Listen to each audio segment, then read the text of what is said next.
Bismillahirrahmanirrahim. Assalamualaikum warahmatullahi wabarakatuh.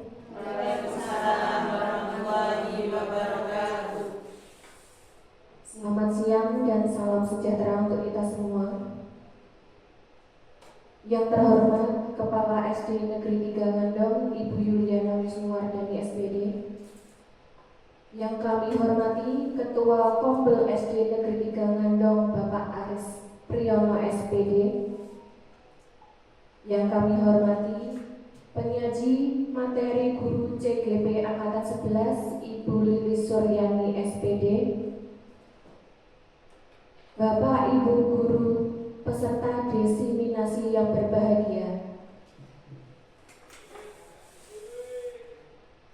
Puji syukur senantiasa kita ucapkan kehadirat Allah Subhanahu wa Ta'ala, yang mana pada hari ini kita masih dilimpahkan karunia-Nya berupa kesehatan, kesenggangan waktu, sehingga kita dapat bertemu dalam kegiatan diseminasi budaya positif.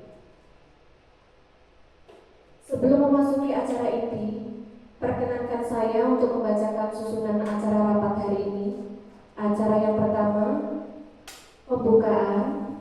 Acara kedua, sambutan kepala sekolah. Acara ketiga, sambutan pengurus kombel. Acara keempat, materi inti budaya positif. Acara kelima, penutup.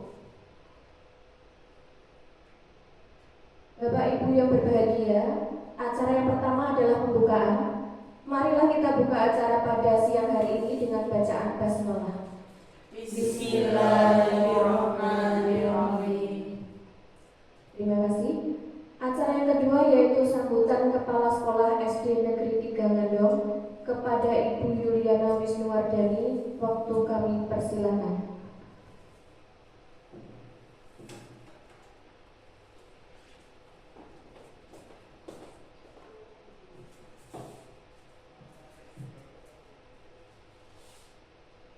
Bismillahirrahmanirrahim. Assalamualaikum warahmatullahi wabarakatuh. Waalaikumsalam warahmatullahi wabarakatuh.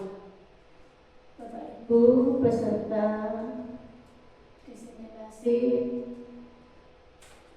pemahaman dan penyebaran budaya positif di SD Negeri 3 Ngandong yang kami hormati. Dan utama mari kita panjatkan puji dan syukur kehadirat Allah Subhanahu wa Ta'ala yang pada hari ini telah memberikan banyak sekali nikmat dan karunia kepada kita, sehingga kita dapat bertemu dalam keadaan sehat tak kurang suatu apa.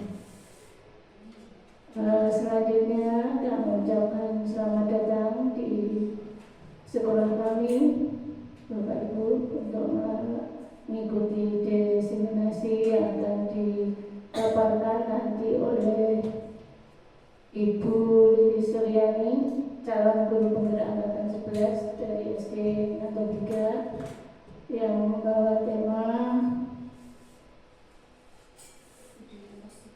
pemahaman dan penerapan pengalaman budaya positif, dan tentunya ini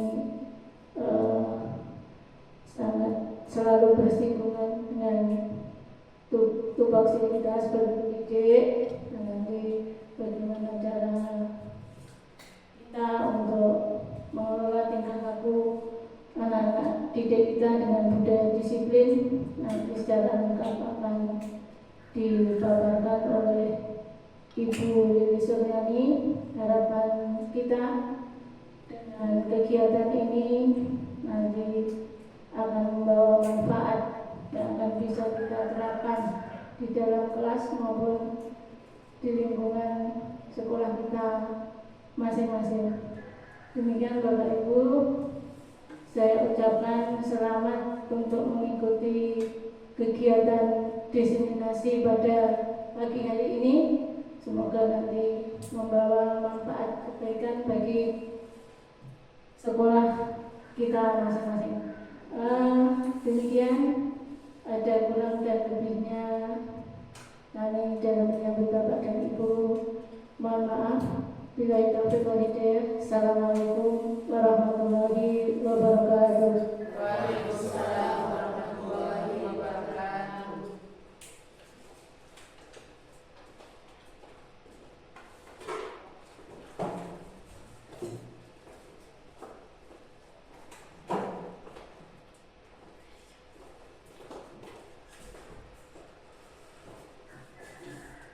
Terima kasih Bu Yuli.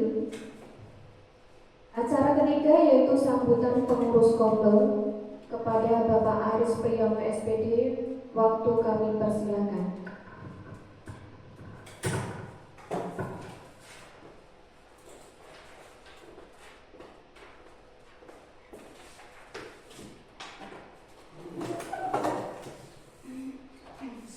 Assalamualaikum warahmatullahi wabarakatuh. Waalaikumsalam warahmatullahi wabarakatuh.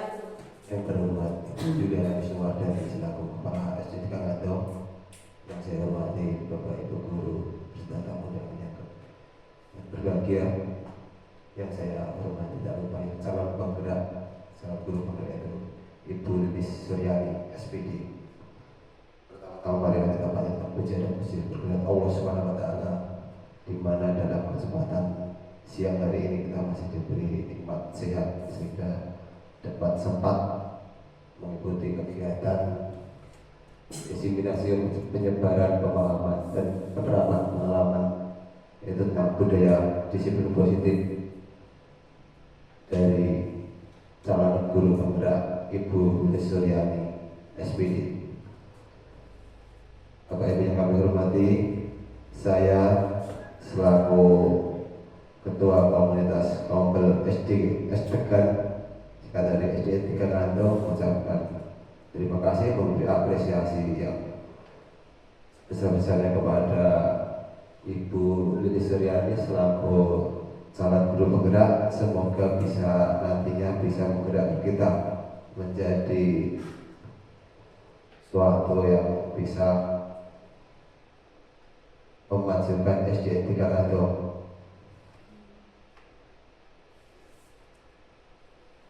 Bapak Ibu yang kami hormati, untuk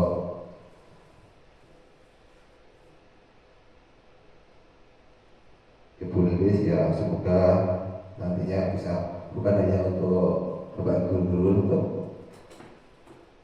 menggerakkan Bapak Ibu, tapi dampaknya itu bisa ke anak-anak kita.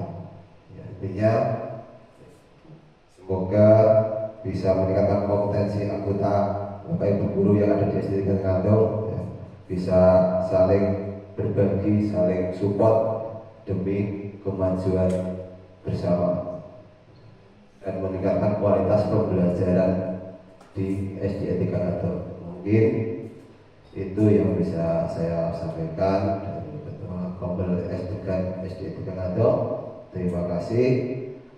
Ada kurang lebihnya kami mohon maaf. Wassalamualaikum warahmatullahi wabarakatuh.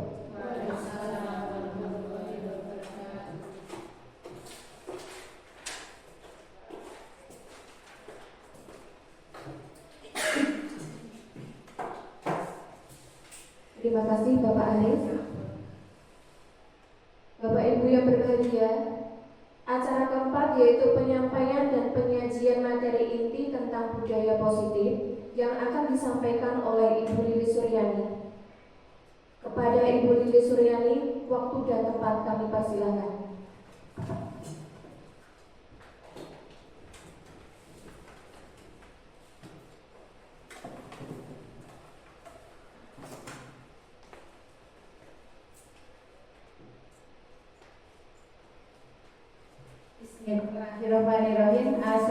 Assalamualaikum warahmatullahi wabarakatuh. Terhormat Ibu Yuliana Wisnuwardani SPD selaku Kepala Sekolah SD Negeri 3 Ngandong. Yang kami hormati Bapak Aris Triyono SPD selaku Ketua Komdel Tegan. Yang kami hormati Bapak Ibu peserta diseminasi penyebaran pemahaman dan penerapan pengalaman budaya positif. Puji syukur kehadirat Tuhan Yang Maha Esa, dengan limpahan rahmat-Nya kita semua diperkenankan untuk mengikuti diseminasi pada hari ini dalam keadaan sehat, tidak kurang satu apapun. Bapak dan Ibu yang kami hormati, izinkan saya berdiri di sini di hadapan Bapak Ibu semua dalam rangka memenuhi tugas kami, tugas pendidikan guru penggerak. Kebetulan saya mengikuti PGP Angkatan 11. Untuk itu di sini saya akan menyampaikan diseminasi tentang budaya positif. Ibu bisa disambi di situ, nanti bisa sambil menikmati hidangan yang sudah disediakan. Tidak usah gekeng, tidak usah serius sekali, nanti malah ngantuk. Jadi ini judulnya diseminasi penyebaran pemahaman dan penerapan pengalaman budaya positif. Akan disampaikan saya sendiri, Lili Suryani, CGP Angkatan 11 dari SD Negeri 3 Ngandong, Kecamatan Enomoko, Kabupaten Wonogiri. Bapak dan Ibu pastinya sudah tahu, sudah tahu budaya positif. Kira-kira budaya positif itu apa?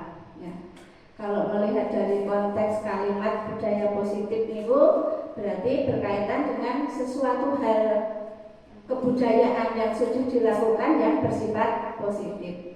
Nah, di sekolah kita itu sebenarnya sudah melaksanakan, tetapi mungkin karena belum tahu saja istilahnya kalau itu termasuk dalam budaya positif di sekolah. Nah, untuk budaya positif nanti akan mempelajari konsep inti budaya positif. Nanti terdiri dari 8 poin.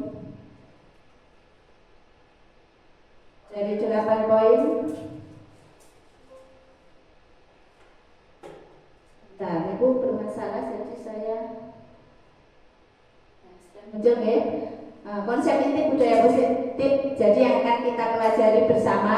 Jadi di sini saya hanya mendampingi, kita belajar bersama-sama tentang budaya positif ini.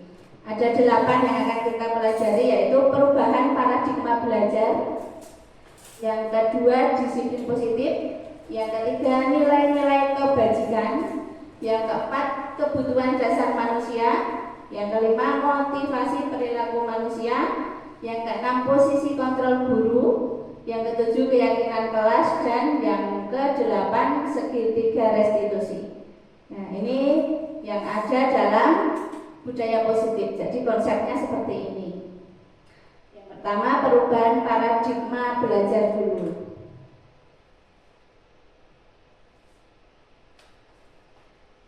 Pembelajaran dengan paradigma baru. Tentunya kita sudah melaksanakan semua dari kelas 1 sampai kelas 6 yang tadinya dari kurikulum 2013 kita sudah beralih ke kurikulum Merdeka. Nah, pembelajaran dengan paradigma baru itu merupakan pembelajaran yang dirancang berdasarkan prinsip pembelajaran berdiferensiasi. Berdiferensiasi itu berarti pendidik itu mengajar sesuai dengan kebutuhan peserta didik atau muridnya. Berdasarkan perkembangan sesuai dengan psikologi modern untuk mewujudkan profil pelajar Pancasila. Karena kita sudah menggunakan kurikulum Merdeka, jadi tujuannya untuk mencetak atau mewujudkan murid yang mempunyai profil pelajar Pancasila. Lalu untuk profil pelajar Pancasila itu menganut 6 ada 6 kategori atau 6 dimensi. Ada 6 dimensi. Yang pertama, beriman dan bertakwa kepada Tuhan Yang Maha Esa serta berakhlak mulia. Yang kedua, berkebinekaan global. Yang ketiga, bergotong royong. Yang keempat, kreatif. Yang kelima, bernalar kritis. Dan yang keenam, mandiri. Nah, seorang guru, ya, kita semua seorang guru, berarti bagaimana cara kita untuk mewujudkan dimensi profil pelajar Pancasila ini supaya murid kita bisa menjadi bagian dari pelajar Pancasila. Supaya kita bisa melaksanakannya, tentunya kita harus hafal dulu. Profil pelajar Pancasila itu ada 6. Bagaimana cara menghafalnya? Nek mau maca kira-kira apa buatan Bapak Ibu? Buatan. Sing gampang dinapakne kan gampang hafal. Supaya mudah dinyanyikan. Sudah bisa nyanyi profil pelajar Pancasila? Sudah. Kajenge mboten ngantuk kita nyanyi bersama nggih. Cocok kalau nyanyi. Ya, hitungan ketiga bareng-bareng. 1, 2, 3.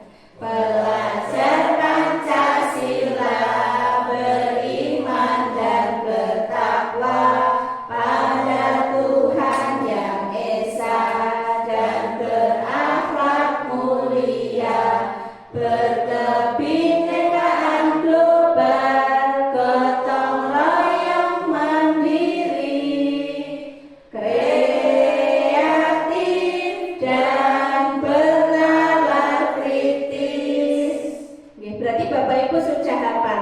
Kalau sudah hafal, tinggal bagaimana kita menerapkan. Ya, sudah hafal, berarti tinggal bagaimana menerapkan. Bagaimana toh menerapkan murid yang mempunyai iman dan takwa serta mempunyai akhlak yang mulia, bagaimana caranya?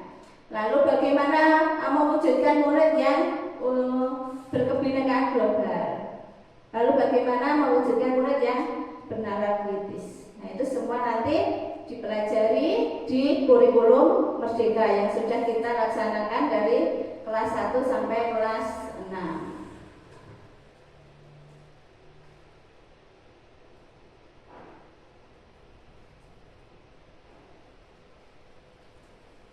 Selanjutnya, miskonsepsi tentang teori kontrol. Nah, teori kontrol yang seharusnya berarti kebalikan dari yang ada di layar ini. Miskonsepsi berarti tidak sesuai dengan yang sebenarnya terjadi. Tapi ini malah seringkali menjadi sesuatu yang kita percaya. Sebetulnya ini tidak benar atau kurang tepat. Yang pertama, ilusi guru mengontrol murid. Benar buatan seorang guru itu mengontrol murid jika didasarkan dengan kurikulum Merdeka? Benar tidak? Tidak, betul sekali. Tidak benar, karena seorang guru itu menuntun murid untuk mencapai kemerdekaan lahir dan batinnya. Jadi bukan mengontrol murid, tetapi menuntun murid. Itu yang betul. Nah, ilusi guru mengontrol murid itu berarti tidak sesuai dengan kurikulum Merdeka yang sudah kita laksanakan. Lalu yang kedua, ilusi bahwa semua penguatan positif akan efektif dan bermanfaat. Ilusi bahwa semua penguatan positif efektif dan bermanfaat. Kadang penguatan yang positif itu juga kurang bermanfaat apabila itu berasal dari luar diri seorang murid. Jadi eksternal. Kalau eksternal itu kan mungkin karena murid itu takut atau karena sebuah peraturan. Jadi dia tidak menanamkan di dalam diri murid sendiri. Jadi nanti kalau suatu saat penguatan positif itu tidak ada, maka murid itu akan keluar dari jalurnya.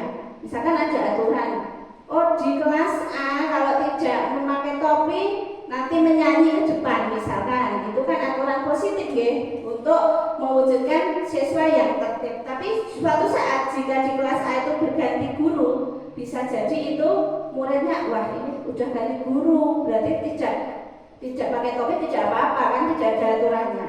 Jadi bukan berarti penguatan positif itu efektif dan bermanfaat. Bisa jadi malah menjadi murid itu tidak efektif untuk murid. Karena sebenarnya penguatan positif itu seharusnya berasal dari internal, dari dalam diri murid, bukan dari eksternal, dari lingkungan, dari guru maupun dari orang tua. Lalu yang ketiga, ilusi bahwa kritik dan membuat rasa bersalah mampu menguatkan karakter. Kadang seorang guru ada yang punya metode untuk muridnya mengkritik dan memberikan masukan atau kata-kata yang membuat murid itu merasa bersalah. Jadi istilahnya mencari kesalahan murid. Itu akan menguatkan karakter. Itu sebaliknya. Kalau sekarang kita mengkritisi murid dengan mencari kesalahan murid, itu namanya bullying, namanya bullying. Bahkan bisa menurunkan mental si murid tadi.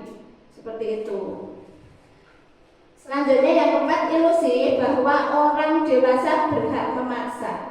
Orang dewasa di sini karena kita berada di sekolah, berarti orang dewasa adalah seorang guru. Seorang guru berhak untuk memaksa. Kira-kira boleh tidak seorang guru memaksa murid? Karena di kurikulum merdeka itu pembelajarannya menuntun murid, pembelajaran berpusat pada murid. Jadi guru ini pun nuntun, bukan memaksa, bukan menuntut. Beda nih, menuntun dan menuntut. Kalau menuntun berarti kita di depan mengajak. Kita dulu berbuat seperti ini, baru muridnya nanti mengikuti. Kalau menuntut kita tidak berbuat apa-apa, tapi kita menyuruh murid untuk berbuat yang kita inginkan. Itu namanya menuntut. Kita lanjutkan. Bapak Ibu ngantuk?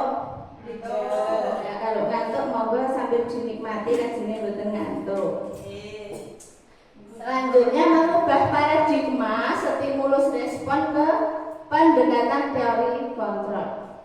Kalau stimulus respon itu berarti yang sudah kita lakukan. Teori kontrol itu yang seharusnya kita lakukan. Jadi kalau stimulus itu yang sudah kita lakukan, kalau teori kontrol itu yang seharusnya kita lakukan sebagai seorang guru. Di situ ada beberapa contoh. Saya bacakan. Yang pertama, realitas kebutuhan kita sama. Kita itu dalam konteks murid ya. Lalu teori kontrolnya, realitas kebutuhan kita berbeda.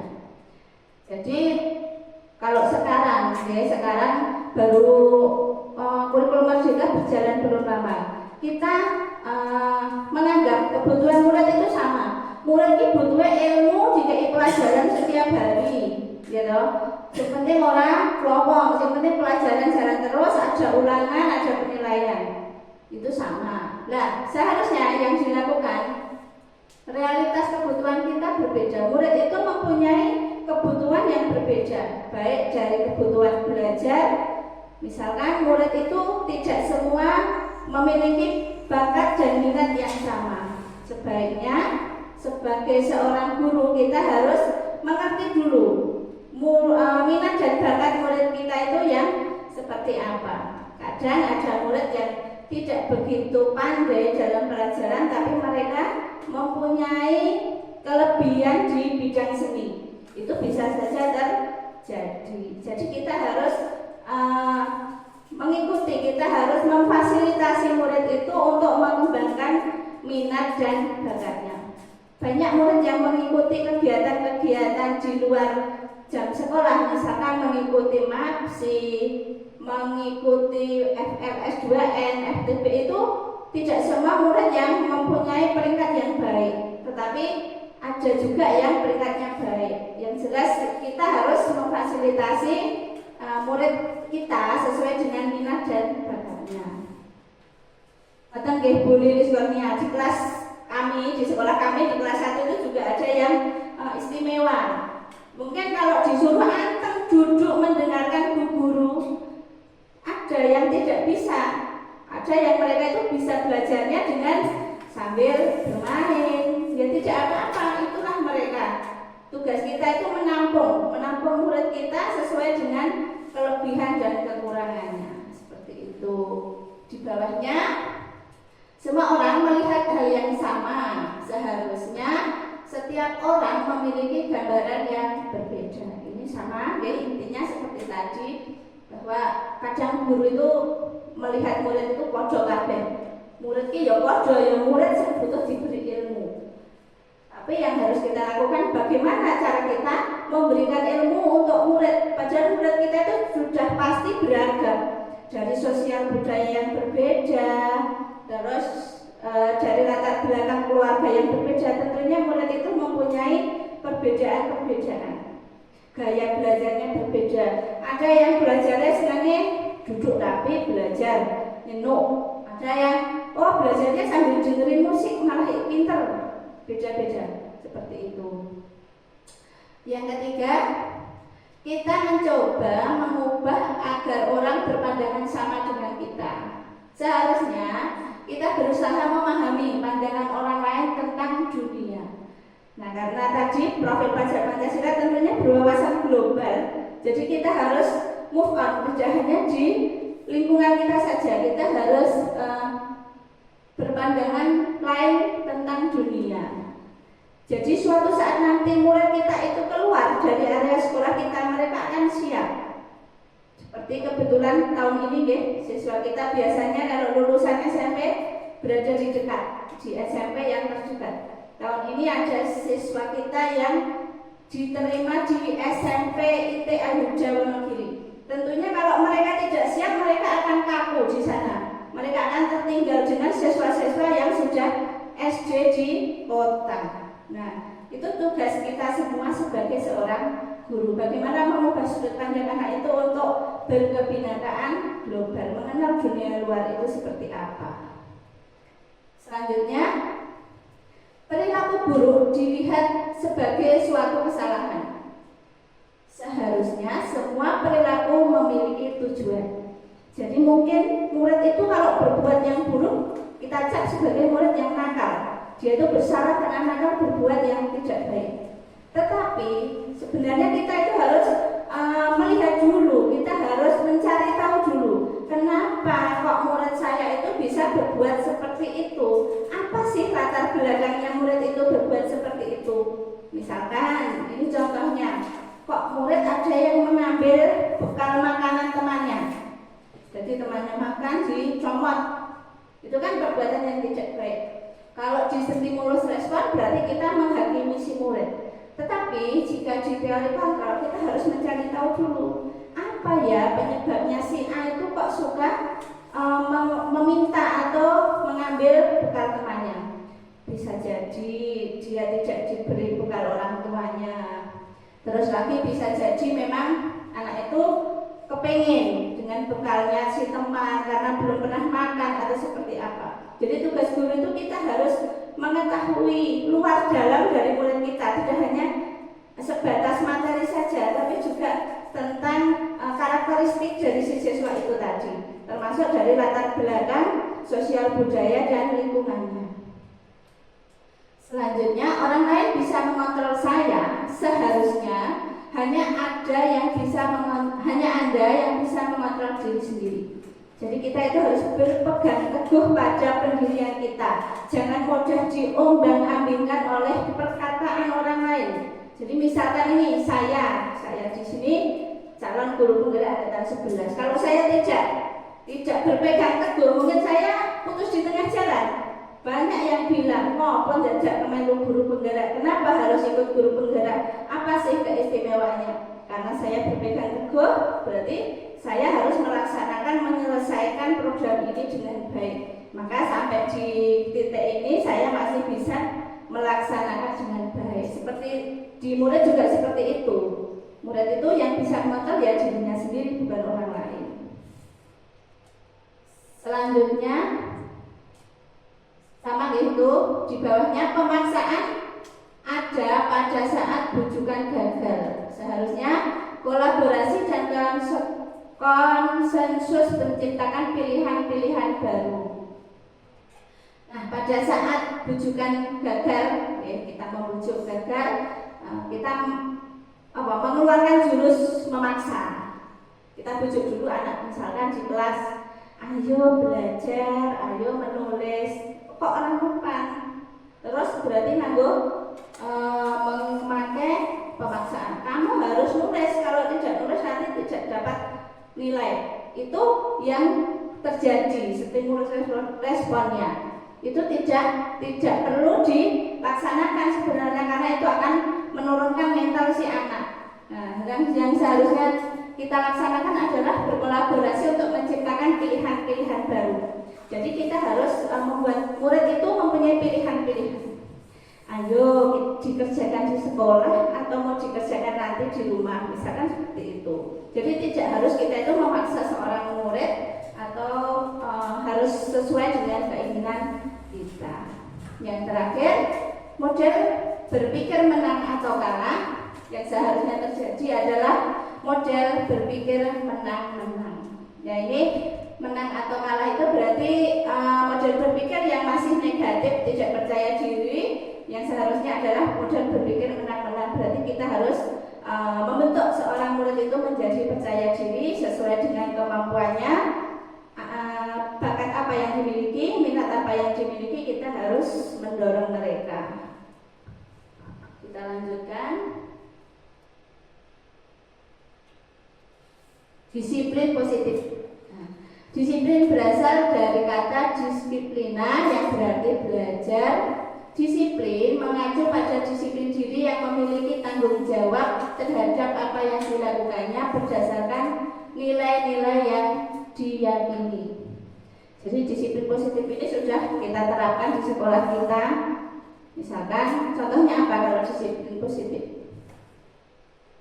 Memakai seragam lengkap, itu disiplin positif. Mengikuti kegiatan pembiasaan seperti upacara, apel pagi, Jumat sehat, Sabtu pusaka, dan lain-lain.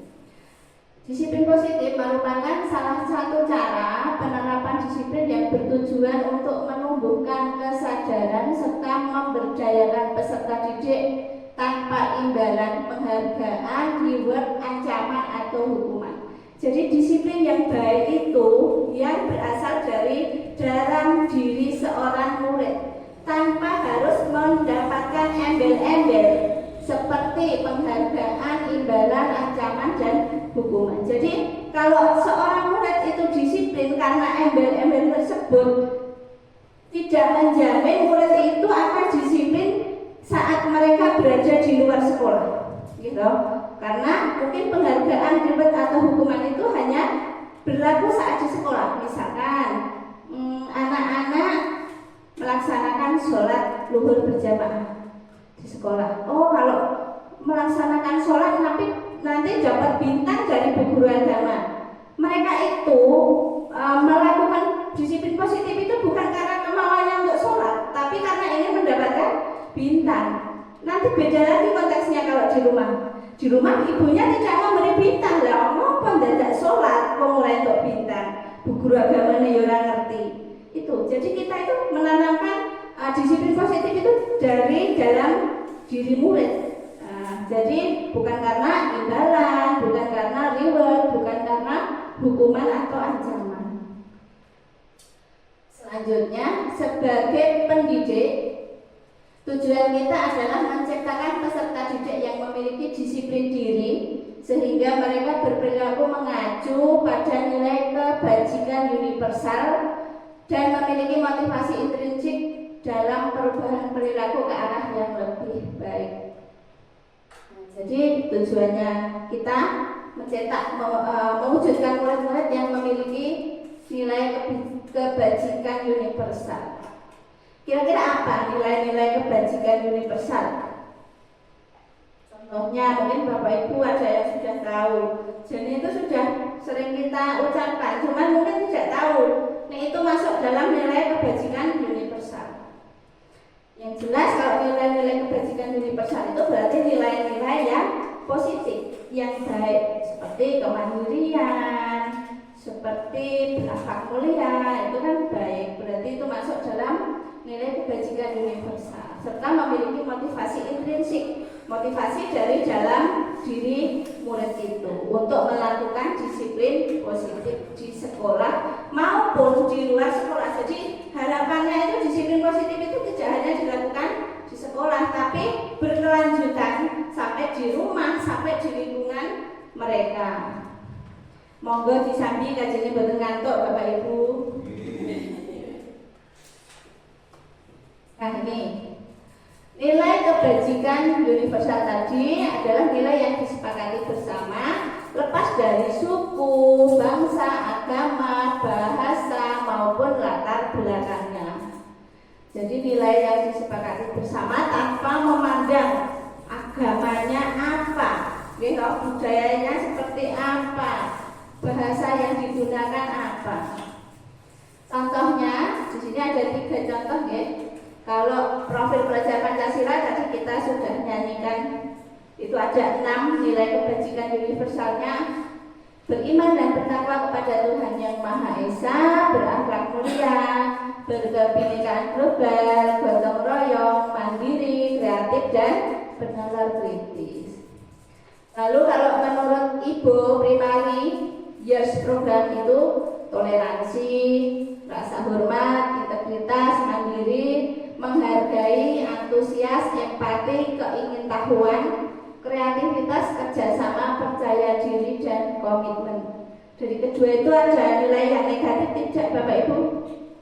Tidak ada ya. Jadi nilai kebajikan itu semuanya mengacu pada nilai-nilai yang positif, yang baik untuk kita laksanakan. Lalu yang ketiga, keterampilan hidup atau life skill itu dapat dipercaya, lurus hati, pendengar yang baik. Bapak Ibu itu sudah mempunyai nilai kebajikan universal, menjadi pendengar yang baik saat diseminasi hari ini. Lalu tidak merendahkan orang lain dan memberikan yang terbaik dari diri. Potensi apa yang kita miliki? Mari kita tunjukkan untuk kemajuan kita bersama.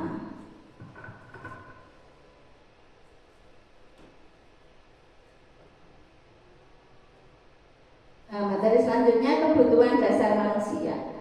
Tentunya manusia itu sebagai makhluk sosial mempunyai kebutuhan dasar yang sebaiknya bisa dipenuhi. Kebutuhan dasar manusia itu segala sesuatu yang kita lakukan untuk mendapatkan yang kita inginkan. Seluruh tindakan yang kita lakukan memiliki tujuan tertentu, dan semua usaha terbaik yang kita lakukan adalah dalam rangka agar kebutuhan dasar kita terpenuhi dengan baik. Jadi kebutuhan dasar dilakukan itu dengan tindakan yang akan menghasilkan tujuan tertentu. Tentunya kita sebagai manusia mempunyai tujuan, punya. Kita menjadi seorang guru punya tujuan. Tujuannya untuk mencerdaskan anak didik kita, untuk menyiapkan mereka menuju kehidupan yang selanjutnya. Itu tujuan kita. Lalu apa saja kebutuhan dasar manusia? Ada 5 ya, 5 kebutuhan dasar manusia. Ada kebutuhan hidup, ada kebutuhan kasih sayang dan rasa diterima, ada penguasaan, ada kebebasan, ada kesenangan. Satu-satu dulu dari depan. Kebutuhan bertahan hidup. Supaya manusia bisa bertahan hidup, apa yang dibutuhkan?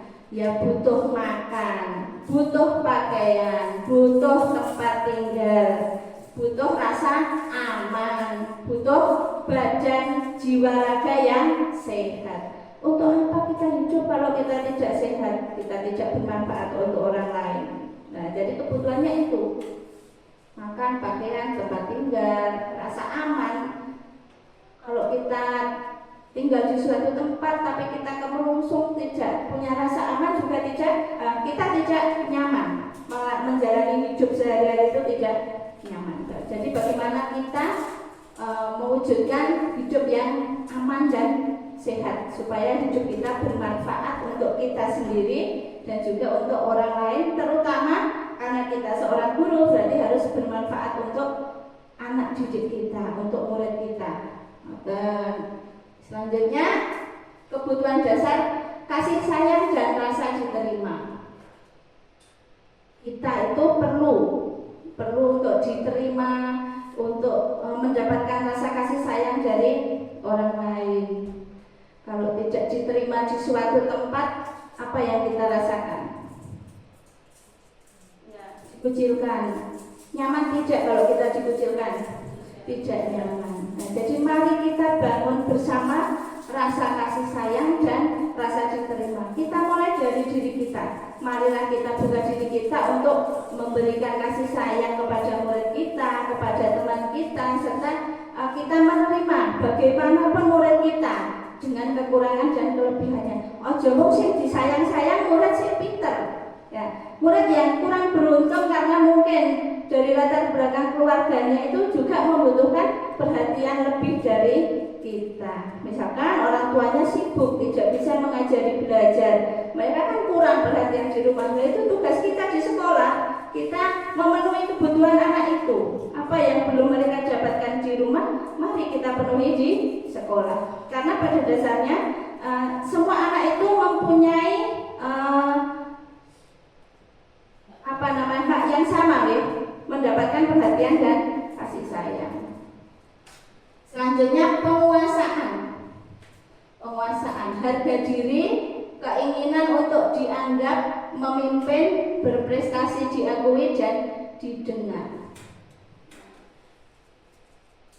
Jadi kebutuhan dasar manusia yang ketiga itu penguasaan. Bagaimana kita bisa diakui di komunitas kita, di lingkungan kita, itu kita. Murid juga seperti itu.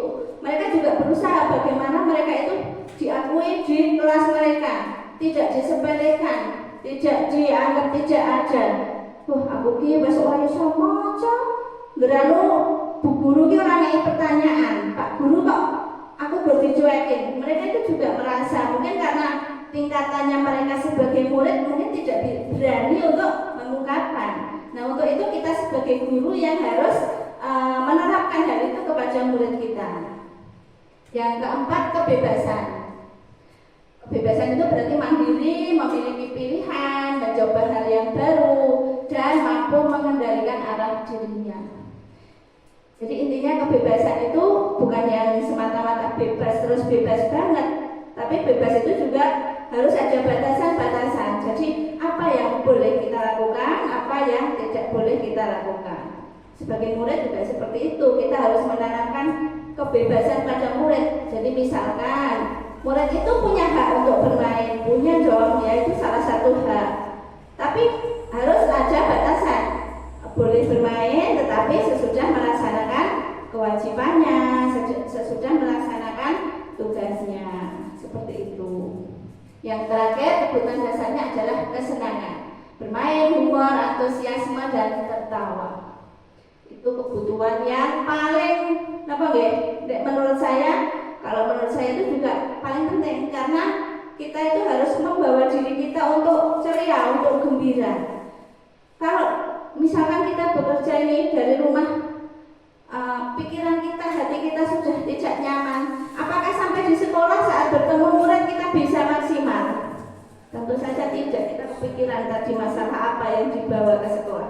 Jadi saat sampai di sekolah, monggo kita tinggalkan masalah-masalah kita yang ada di rumah. Kita fokus untuk anak didik kita, untuk murid kita. Seperti itu. Murid juga begitu, saat dari rumah rewel, bangunnya kesiangan, dibangunin ibunya mau berangkat sekolah rewel. Sampai di sekolah itu mereka akan rewel. Nah, tugas guru apa? Tugas guru itu berarti membuat peserta didik itu menjadi gembira dulu, baru kita memberikan ilmu. Kalau muridnya itu tidak gembira, ilmunya tidak akan diterima dengan baik oleh murid. Jelas muridnya aja rewel, kita ceramah terus, memberi materi terus, muridnya itu tidak nyantol. Jadi kita buat suasana yang nyaman dulu untuk murid. Sekarang sudah banyak sekali ya, seperti ice breaking, bernyanyi seperti itu. Itu bisa memunculkan anak untuk siap menerima pelajaran.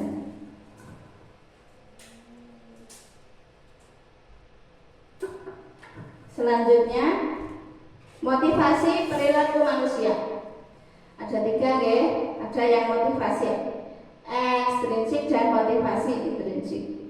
Yang pertama, perilaku manusia itu ada untuk menghindari ketidaknyamanan atau hukuman. Yang kedua, untuk mendapatkan imbalan atau penghargaan dari orang lain. Yang kedua itu adalah motivasi ekstrinsik, berarti motivasi dari luar diri mereka. Lalu yang ketiga, untuk menjadi orang yang mereka inginkan dan menghargai diri sendiri dengan nilai-nilai yang mereka percaya. Kalau ini berarti termasuk motivasi intrinsik, motivasi dalam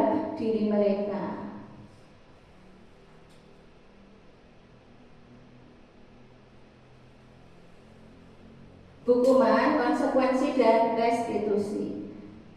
Kalau hukuman, konsekuensi tentu Bapak Ibu sudah sering mendengar, mungkin sudah pernah melaksanakan juga.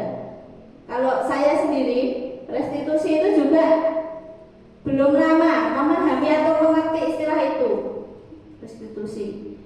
Nah, lalu apa perbedaan hukuman, konsekuensi, dan restitusi? Kalau hukuman niku tidak terencana atau tiba-tiba. Muridnya orang yang buat topi upacara, ayo ngajak ngarep. Jadi muncul secara tiba-tiba, tidak tersusun rapi, itu hukuman. Terus murid tidak tahu apa yang akan terjadi bila atau tidak dilibatkan. Yang ketiga bersifat satu arah, yang keempat berupa hukuman fisik atau psikis. Jadi saat menerapkan hukuman mungkin orang yang menghukum itu tidak mau menerima alasan karena mereka sudah dikuasai oleh amarah. Jadi mereka sudah memberikan hukuman yang bersifat satu arah. Jadi tidak menerima masukan dari yang berbuat salah tadi. Pokoknya nanti dia kan sudah seperti itu. Terus bisa berupa hukuman psikis, misalnya berdiri di depan papan tulis sambil jewer kuping, misalkan lagi mengelilingi lapangan upacara, itu bersifat fisik atau psikis. Lalu kalau konsekuensi itu terencana dan disepakati sesuai peraturan, murid tetap dibuat tidak nyaman, sikap guru selalu memonitor murid. Kalau konsekuensi itu berarti kita membuat dulu kesepakatan. Kalau kesepakatan itu dilanggar, baru ada konsekuensinya. Misalkan di kelas, di kelas itu kesepakatannya harus melaksanakan piket. Nah, kalau tidak piket berarti nanti harus membersihkan kelas dulu sebelum pelajaran. Itu namanya konsekuensi. Sudah disepakati dulu. Kok nek kanca-kanca di kelas A tidak piket apa konsekuensinya? Itu disepakati dulu antara guru dan murid. Itu konsekuensi.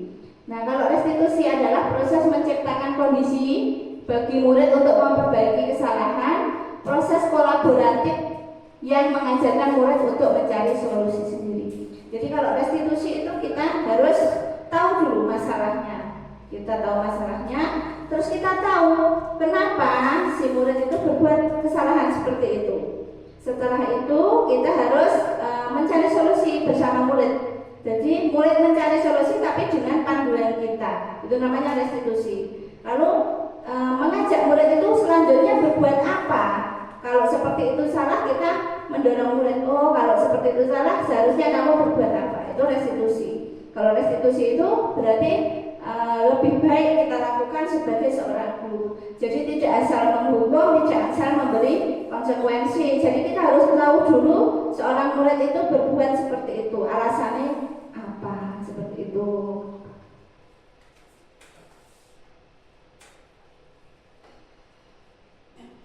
Materi yang selanjutnya ini 5 posisi kontrol guru. Bisa Bapak Ibu simak. Kira-kira Bapak Ibu punya posisi kontrol yang mana? Ada penghukum, ada pembuat rasa bersalah, ada teman, ada pemantau, dan ada manajer. Kita lihat konteks kalimatnya dulu, nanti Bapak Ibu bisa menentukan Bapak Ibu itu berada di posisi kontrol guru yang mana. Kalau saya sendiri kebetulan di posisi penghukum. Kalau ada murid yang salah itu saya hukum. Itu sebenarnya saya tahu itu tidak baik dilakukan, tapi saya tahunya baru itu. Nah, mari kita untuk belajar bersama. Nanti yang sebaiknya dilakukan guru itu posisi yang kontrol yang mana. Nah, ini contoh penerapannya apabila ada kasus siswa tidak memakai atribut lengkap saat upacara bendera, misalkan tidak pakai topi saat upacara. Kalau seorang guru penghukum hormat pada bendera 1 jam, misalkan berdiri di depan, misalkan begitu, itu dia penghukum. Jadi kenapa nggih? Sifatnya itu galak, tanpa mereka itu mau memahami dulu kata muridnya itu seperti apa. Pokoknya kon berdiri ya berdiri, itu namanya penghukum. Lalu yang kedua, membuat rasa bersalah. Contoh konteks kalimatnya, berapa kali ibu harus memberitahu kamu selalu saja mengecewakan ibu. Jadi kalau membuat rasa bersalah itu kita mengambil hati anak itu dengan kata-kata yang lembut yang menyentuh hati mereka. Itu ciri-cirinya kalau membuat rasa bersalah. Kamu kok nggak kasihan sama ibu, kamu kok nggak kasihan sama bapak, itu contohnya seperti itu, membuat rasa bersalah. Yang ketiga itu teman. Ada posisi kontrol guru sebagai teman. Ayo dong ikuti aturan sekolah, tolong bantu ibu ya sekali ini. Terus gurunya bilang lagi, ya sudah tidak apa-apa. Nah, seperti sama temannya. Lain kali jangan sampai berbuat seperti ini lagi ya. Sebenarnya ini baik untuk peserta didik yang di kelas rendah karena mungkin peserta didik yang kelas rendah itu memang menganggap guru itu sebagai teman. Tapi ada negatifnya juga atau ada kekurangannya juga. Saat si anak nanti naik tingkat dan berganti guru, mereka tidak akan nyaman dengan guru yang lain karena mungkin saja guru di kelas atasnya itu tidak menerapkan posisi kontrol sebagai teman. Misalkan di kelas 6 sama Pak Aris, muridnya lender-lender, mungkin Pak Aris tidak nyaman, jadi mungkin Pak Aris sedikit tegas. Dan murid yang tadinya biasa dengan posisi kontrol teman itu, mereka tidak akan nyaman. Dan mereka mungkin beranggapan guru sing kepenak dhewe iki guru kelas 1, guru kelas 1 dulu. Bisa saja begitu. Ya, jadi ada positifnya, ada negatif kalau sebagai teman. Dan bisa juga apabila kita menerapkan posisi kontrol sebagai teman itu murid akan kurang menghargai kita sebagai seorang guru saking terlalu dekatnya, gitu. Dempel-dempel cerita hal yang pribadi, terus mungkin karena menganggap teman itu tadi tidak menggunakan bahasa yang santun kepada guru. Itu akibat jika seorang guru menerapkan posisi kontrol sebagai teman. Lalu yang keempat adalah posisi kontrol sebagai pemantau. Contohnya, kalimatnya kamu sudah melanggar peraturan sekolah. Kamu tahu konsekuensinya. Setelah upacara, kamu beri atributnya ke koperasi dan jangan diulangi lagi. Kalau pemantau itu mereka mendasarkan pada data. Jadi mereka itu memantau. Memantau kan berarti mengamati. Cek seneng si Ake wis rambut topi. Saiki ki rambut topi meneh. Jadi guru yang mempunyai posisi kontrol pemantau itu mengamati dengan data-data yang mereka miliki untuk menanyai si murid tadi. Gitu. Lalu yang terakhir adalah posisi kontrol sebagai manajer. Kalau sebagai manajer, konteks kalimatnya adalah apakah kamu tahu kesalahanmu? Tanya dulu. Orang langsung dihukum, orang langsung diberi konsekuensi, tanya dulu. Apa kamu tahu kesalahanmu? Kira-kira bagaimana kamu memperbaiki kesalahanmu? Setelah si murid itu tahu kesalahannya, kita dorong murid itu mencari solusinya. Oh, tidak lupa pakai atribut itu, solusinya bagaimana? Berarti pada saat hari Minggu itu sudah menyiapkan, topinya disiapkan, diletakkan di dalam tas, itu solusinya. Jadi posisi kontrol guru sebagai manajer ini adalah posisi kontrol guru yang sebaiknya dilakukan oleh semua guru, oleh semua guru. Tetapi seorang guru itu tidak hanya memiliki posisi kontrol, bisa 2, bisa 3 sesuai dengan situasi seperti itu. Kalau anaknya itu sudah diberi posisi kontrol manajer, tidak bisa sesekali pakai posisi kontrol penghukum atau pemantau, tidak apa-apa. Yang penting tujuan kita adalah untuk mewujudkan peserta didik yang baik, yang berakhlak baik. Ajeng boten ngantuk, monggo tebak-tebakan Bapak Ibu.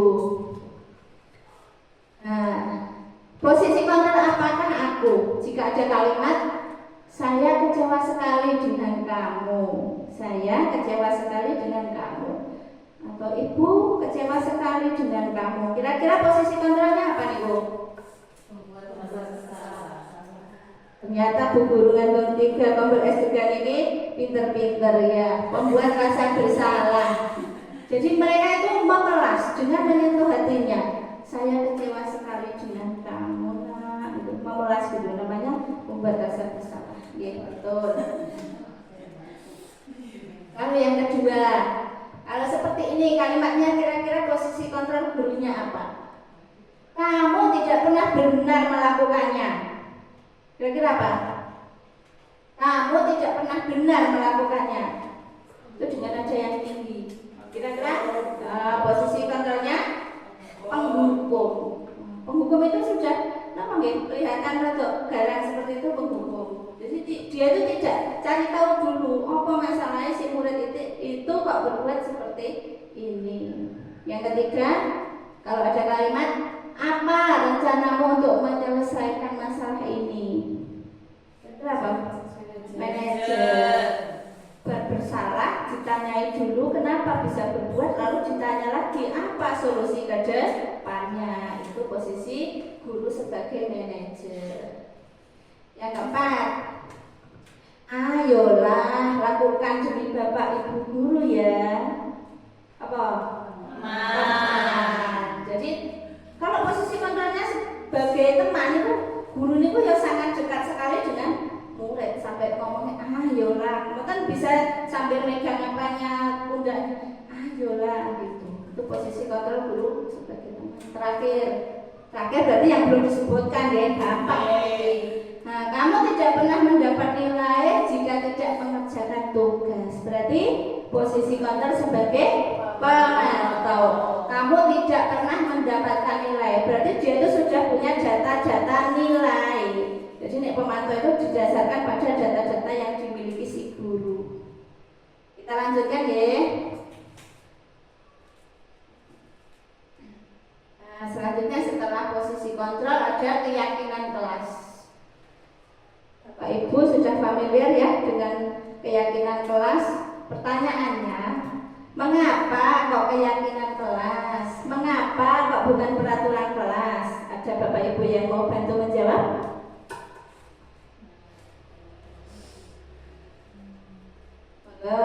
Kenapa kok bukan peraturan? Kenapa kok harus keyakinan? Keyakinan itu dibuat bersama dengan siswa. Bentar, kasih suaranya cetrot, kasih mic dulu. Kalau keyakinan itu dibuat dengan siswa, kalau peraturan itu sesuatu yang harus dipatuhi. Betul. Jadi kalau keyakinan itu seperti kesepakatan. Jadi hasil dari kesepakatan keyakinan guru bersama murid di kelas itu namanya keyakinan. Tidak ada paksaan. Jadi itu atas kemauan mereka bersama, itu namanya keyakinan. Nah, kalau peraturan itu sesuatu yang ditetapkan untuk dipatuhi. Nek orang mematuhi aturan berarti mendapatkan sanksi, seperti itu. Pembentukan keyakinan kelas, saya yakin di kelas, semua kelas ini sudah membentuk keyakinan kelasnya masing-masing.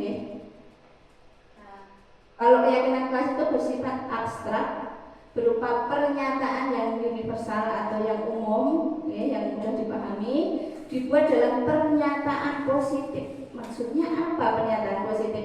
Misalkan ini sama-sama tujuannya sama, misalkan jangan membuang sampah sembarangan. Negatif apa positif? Negatif. Positifnya buang sampah di tempatnya. Nah, seperti itu. Jadi keyakinan kelas itu atau kesepakatan kelas itu mengandung kata-kata yang positif. Jangan menggunakan jangan, tidak boleh rame di kelas. Itu ya negatif. Positifnya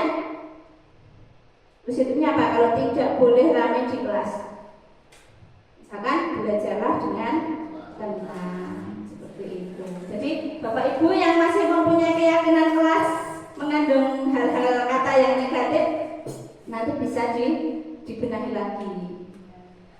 Sedikit saja akan mudah diingat. Jadi keyakinan kelas itu rasa keret-keret banyak 10-20 sedikit saja. Kan seperti tadi contohnya. Jadi keyakinan kelas itu berarti kan harus dipatuhi. Kalau banyak keyakinan nanti banyak anak yang tidak bisa melaksanakan. Kalau tidak bisa melaksanakan berarti akan menjadi beban untuk anak kita. Jadi rasa dibuat banyak-banyak yang memberatkan peserta didik kita. Buat sedikit saja yang kira-kira bisa dilaksanakan, tujuannya bisa tercapai. Itu. Selanjutnya sesuai dengan kondisi kelas dan sekolah sehingga mudah diterapkan. Jadi tidak usah mengadopsi yang jauh-jauh dari lingkungan kita. Sesuaikan saja dengan lingkungan sekolah kita seperti apa. Selanjutnya semua warga sekolah atau warga kelas dilibatkan secara saat membuat keyakinan kelas. Kalau keyakinan kelas berarti semua warga kelas ada guru dan murid. Kalau keyakinan kelas ada kepala sekolah, ada guru, ada murid, ada wali murid dan juga ada karyawan sekolah. Materi selanjutnya tentang segitiga restitusi. Tadi restitusi sudah ya, restitusi seperti tadi yaitu kita mencari dulu masalahnya apa, lalu bagaimana penyelesaiannya dan bagaimana kedepannya seperti apa solusinya. Itu restitusi. Nah, suatu posisi dialog yang dijalankan oleh guru bersama murid agar dapat menghasilkan murid yang mandiri dan bertanggung jawab. Tentu saja mandiri karena dia berusaha untuk menyelesaikan masalah, mencari solusi, dan tentu saja mereka menjadi bertanggung jawab karena mereka akan berbuat yang lebih baik sesudah melakukan kesalahan yang mereka perbuat tadi. Lalu ada 3 tahapan dalam segitiga restitusi. Yang pertama adalah menstabilkan identitas dulu, yang hijau dulu. Yang kedua, validasi tindakan yang salah. Lalu yang ketiga adalah menanyakan keyakinan. Kalau menstabilkan identitas itu berarti kita menanyai dulu alasannya apa kok berbuat seperti itu. Itu namanya menstabilkan dulu. Lalu validasi tindakan yang salah, kita tanya pada murid kita, Nek, berbuat seperti itu benar atau salah? Sesuai tidak dengan keyakinan kelas kita? Itu namanya validasi. Lalu menanyakan keyakinan. Kalau kira-kira tadi salah, berarti keyakinan kelas apa yang sudah dilanggar, lalu selanjutnya akan berbuat seperti apa. Jadi tidak langsung memberikan hukuman atau konsekuensi. Sebaiknya seorang guru itu melaksanakan dulu segitiga restitusi ini untuk apabila ada murid kita yang melakukan kesalahan.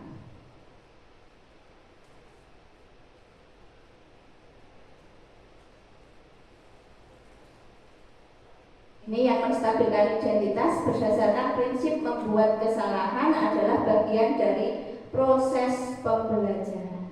Kalau ada belum tidak berbuat kesalahan, berarti mereka itu kadang belum tahu kalau itu hal yang salah. Jadi dengan berbuat kesalahan itu menjadi pembelajaran sehingga mereka tahu itu hal yang salah. Itu maksudnya. Jadi guru bisa menggunakan kata-kata ini.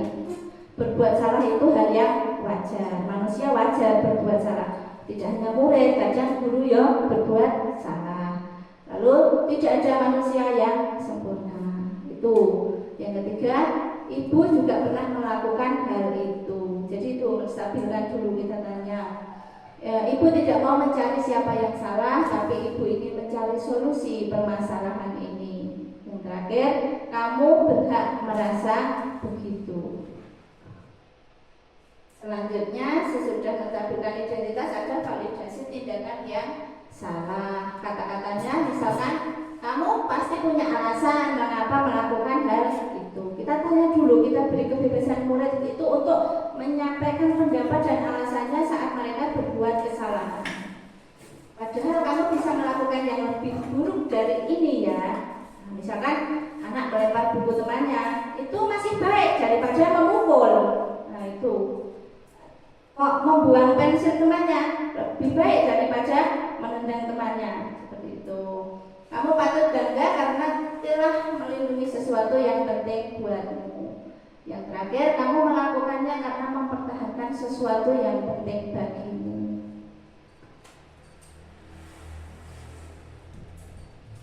Tindakan yang terakhir adalah menanyakan keyakinan berdasarkan prinsip teori kontrol bahwa pada dasarnya kita termotivasi secara intrinsik, motivasi dari dalam diri itu yang akan terus ditanamkan dalam diri dibawa kemanapun. Kalau intrinsik itu mbah kuwi enek sekolah kan enek endi itu dibawa. Tapi kalau ekstrinsik itu karena hukuman ancaman dan reward tadi, jadi tidak menjadi apa nggih, tidak semua murid itu bisa melaksanakan di luar sekolah.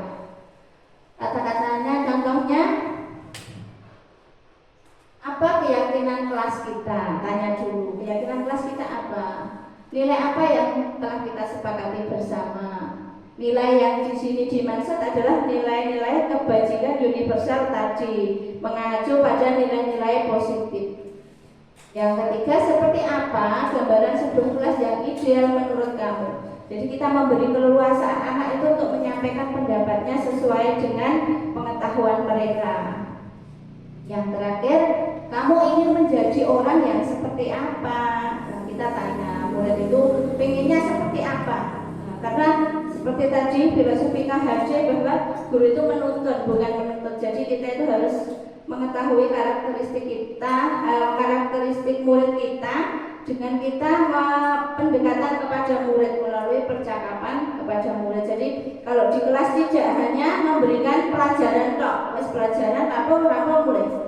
Nah, yang kita perlu laksanakan juga kita itu harus tahu karakteristik murid kita itu seperti apa, keluarganya seperti apa, sosial budayanya seperti apa. Itu karena karakter itu akan mempengaruhi murid itu di dalam kelas. Jadi murid itu di kelas kok pemarah, gawainya marah-marah, itu pasti punya latar belakang di rumah, mungkin sering dimarahi oleh orang tuanya, jadi melampiaskannya di sekolah. Nah, marah-marah kalau ibunya kan lebih di rumah melampiaskan sama temannya. Mungkin juga di rumah itu ada kakaknya atau saudaranya yang suka marah-marah, jadi anak itu kan meniru perbuatan itu. Mungkin saja kalau kelas rendah belum tahu seperti itu hal yang baik atau yang buruk, pokoknya melu ikut-ikutan.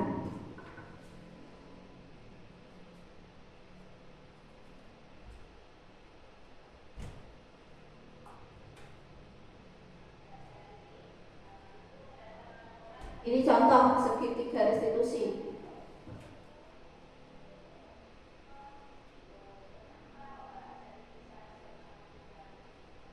Kurang jelas ya.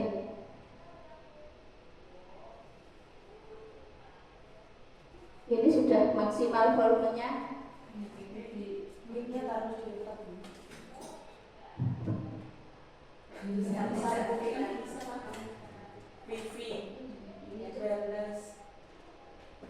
Intinya itu saya sedang menerapkan segitiga restitusi kepada salah satu murid. Murid itu pintar, murid itu adalah murid yang pintar, tetapi mempunyai sifat yang sedikit pemarah karena saat itu tugasnya itu sering dicontek oleh temannya. Jadi dia itu tidak terima, dia sudah mengerjakan dengan susah payah, tetapi temannya hanya bisa meniru pekerjaannya. Nah, itu kita berikan segitiga restitusi. Tanya dulu tadi dengan menstabilkan identitas, lalu dengan validasi tindakan yang salah karena dia sempat melempar buku temannya, itu kan validasi yang salah. Lalu dengan menanyakan keyakinan, jadi kalau dia itu marah-marah sama temannya, keyakinan apa yang sudah dilanggar. Selanjutnya berarti kan tidak menghargai temannya, bukunya temannya dilempar. Terus saya tanyakan juga bagaimana ke depannya. Jadi dia akan melaksanakan keyakinan kelas menghargai teman.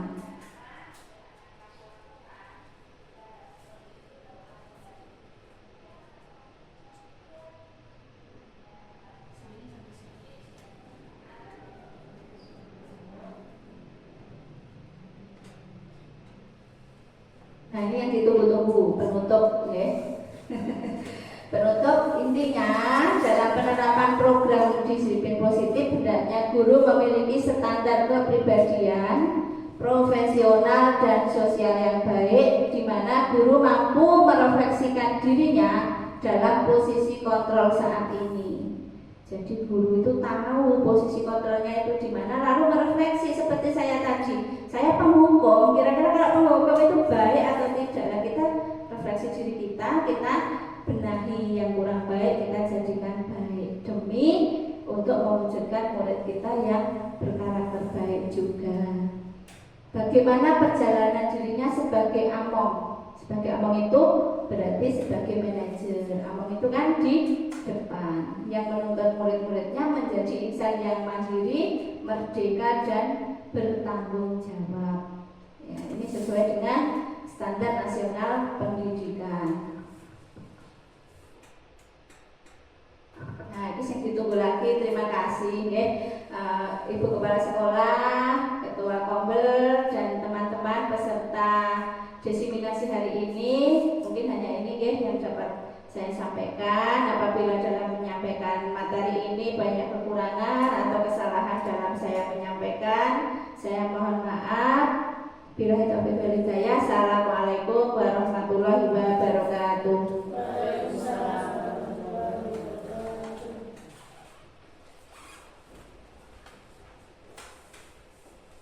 Terima kasih Bu Lili Suryani yang sudah menularkan ilmunya untuk kita semua.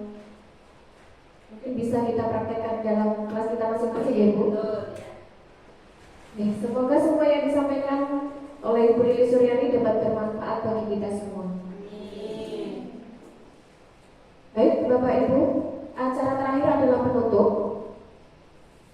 Mari kita tutup acara di diseminasi budaya positif ini dengan membaca bacaan hamdalah bersama-sama. Alhamdulillahirabbil alamin.